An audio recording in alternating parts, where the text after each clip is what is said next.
হাই friends, good morning. আজি মই বহুত দিনৰ মূৰত ওপৰলৈ আহিছোঁ কাপোৰ মেলিবলৈ। সাধাৰণতে ওপৰলৈ সিমান অহা নহয়, মানে তলতে কাপোৰবোৰ মেলা হয়, কিন্তু বতৰটো বেয়া কাৰণে আজি ওপৰলৈ অহা হৈছে। এই ওপৰৰ পৰা অকণমান আপোনালোকৰ আমাৰ চাৰিওফালৰ পৰিৱেশটো দেখাই দিওঁ বুলি ভাবিছোঁ।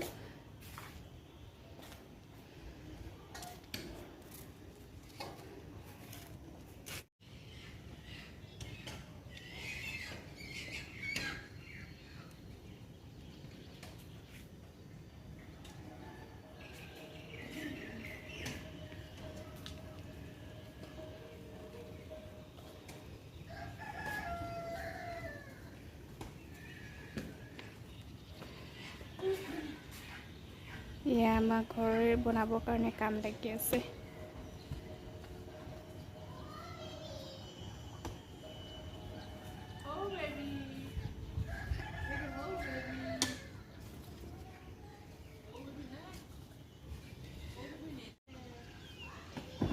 মায়ে অকণমানিটোক লৈ ৰাস্তাত ওলাই আছে।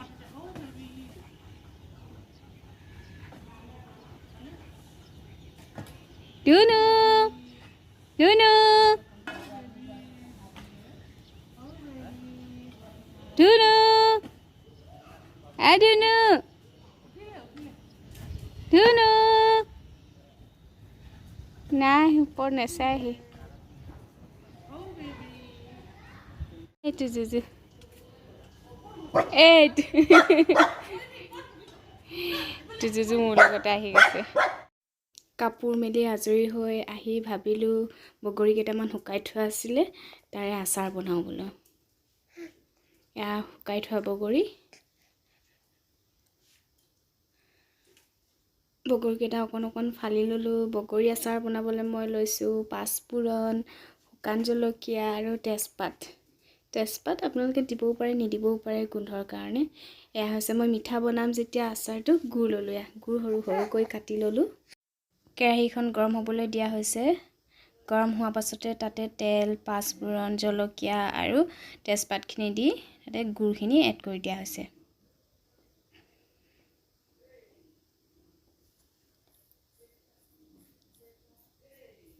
গুড়খিনি লাহে লাহে গলিবলৈ ধৰিছে আৰু, কাৰণ গৰম পাইছে যে।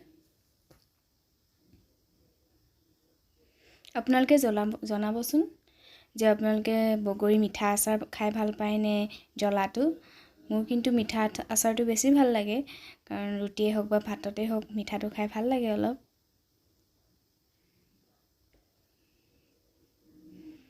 ইমান আঠা আঠা হোৱাৰ কাৰণে মই ইয়াত অলপ পানী লগাই দিম আৰু পানী এড কৰি দিম।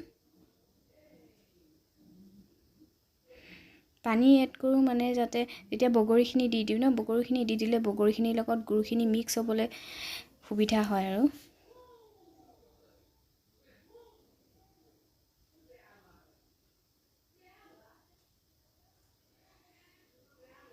পানী দিয়াৰ পিছত দেখিছে কেনেকুৱা হৈছে, অকণমান ঢিলা হ'লগৈ গুড়খিনি। আচাৰখিনি বনাই থাকোঁতে এইপিনে চাওঁতে চাওঁতে দুপৰীয়া সাঁজ বনাবই হ'লগৈ আৰু। এতিয়া ইয়াত মই লাহেকৈ এই বগৰীখিনি এড কৰি দিম।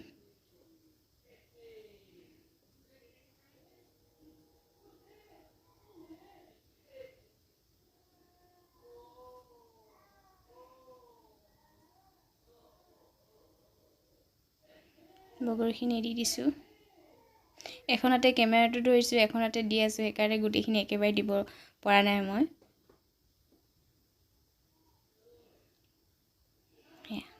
এবাৰ ঢালি দিলোঁ গোটেইখিনি। এতিয়া ধুনীয়াকৈ মিক্স কৰি দিম। আৰু যেতিয়া ঠাণ্ডা হ'ব ইয়াক বটলত ভৰাই দিম। এতিয়া দিনৰ সাজৰ কাৰণে আৰু যোগাৰ কৰিব হৈ যাব আৰু মোৰ। ঠাণ্ডা হোৱাৰ পিছত লাহেকৈ বটলত ভৰাই দিম। কেনেকুৱা হৈছে আপোনালোকে জনাবচোন দেই, দেখিবলৈও।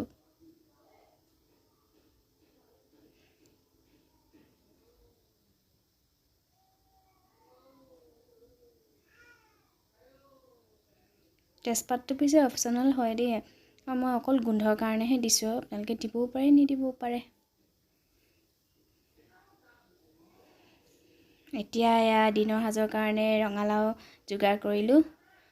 ৰঙালাও, ফুল আলু, চানা মিক্স কৰি বনাম এয়া। আপোনালোকে ফুল আলুটোক কি বুলি কয় জনাবচোন। বহুতে ফুল আলুটোক গুটি আলু বুলিও কয়। আৰু মই ৰঙালাওৰ লগত দিবলৈ কি যোগাৰ কৰিলোঁ, জিৰা, ধনিয়া, তেজপাত, পিঁয়াজ, জলকীয়া, কেঁচা জলকীয়া, আদা ৰচুন বটা আৰু এয়া শুকান জলকীয়া এটা ভাঙি লৈছোঁ। ৰঙালাও, চানা আৰু আলুখিনি একেলগে মিক্স কৰি ল'লোঁ।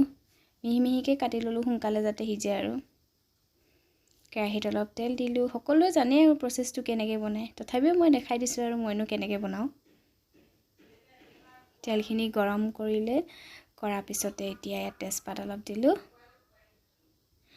তেজপাত আৰু তাত দিলোঁ ইয়াৰ শুকান জলকীয়া, পিঁয়াজ, লাহে লাহে গোটেই মছলাবোৰ এড কৰি দিম আৰু।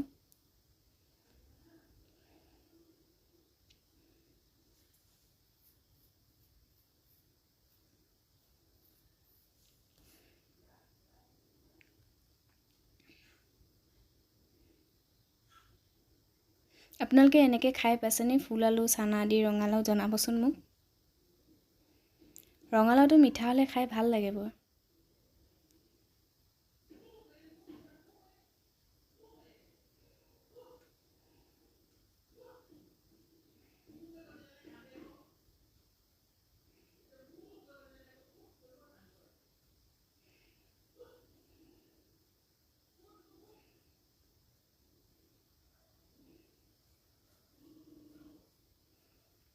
হালধি দিয়া হ'ব আৰু অলপ, কাৰণ ৰঙালাওটোত হালধি দিছে নাই গম পোৱা নাযায় ৰঙালাওটোৰ ৰংটোৰ পৰা।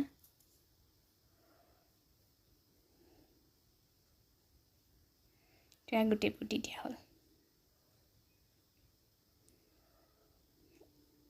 ধুনীয়াকৈ মছলাবোৰ মিক্স হোৱাকৈ লৰাই দিছোঁ আৰু।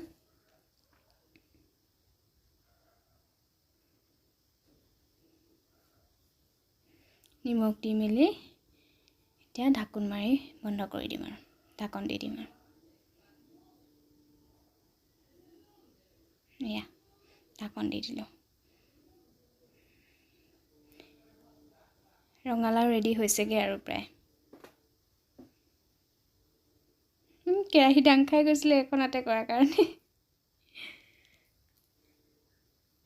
এতিয়া আৰু শুকান মাছ আছিলে ঘৰত, এয়া শুকান মিছা মাছ। আপোনালোকে খাই নাই জনাবচোন শুকান মিছা মাছ। শুকান মিছা মাছখিনি প্ৰথমতে গৰম পানী অকণমান কৰি ভালকৈ ধুই লৈছোঁ। এবাৰ বুলি নহয় 3-4বাৰমান ধোৱা হৈছে, তেতিয়াই কিছুমান বালি লাগি থাকে, লেতেৰাবোৰ থাকে নাযায় কাৰণে চফাকৈ ধুই লোৱা হৈছে। 3-4বাৰমান কৰি মেলি এনেকৈ ধুব।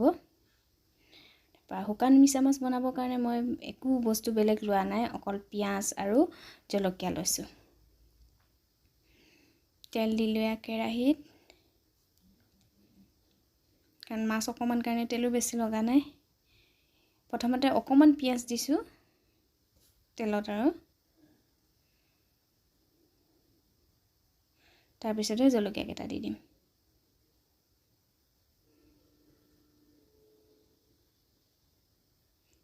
তাৰপৰা মাছখিনি দি দিলোঁ আৰু হালধি দিয়া নাই মই।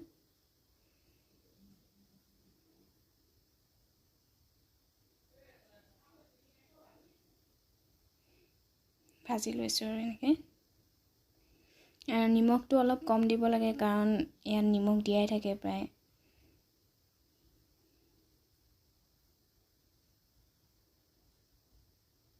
এতিয়া লাহেকৈ বাকী থকা পিঁয়াজখিনি মই ইয়াত দি দিম।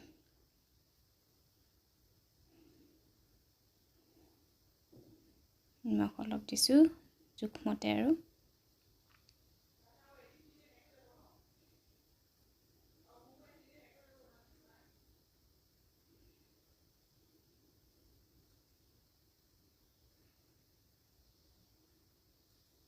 এতিয়া বাকী পিঁয়াজখিনি দি দিছোঁ আৰু।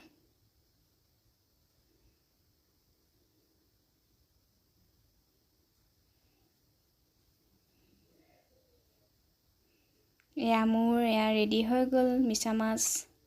এতিয়া দিনৰ সাজটো ৰঙালাও মিছা মাছ ধুনীয়াকৈ হৈ গ'লগৈ। আপোনালোকে ভিডিঅ'টো চাই কেনেকুৱা পালে জনাবচোন আৰু যদি চাই ভাল পালে তেতিয়াহ'লে প্লিজ লাইক কৰিব, এটা কমেণ্ট কৰিব আৰু ছাবস্ক্ৰাইব কৰিব নাপাহৰিব। এয়া শুকান মিছা মাছ ৰেডি।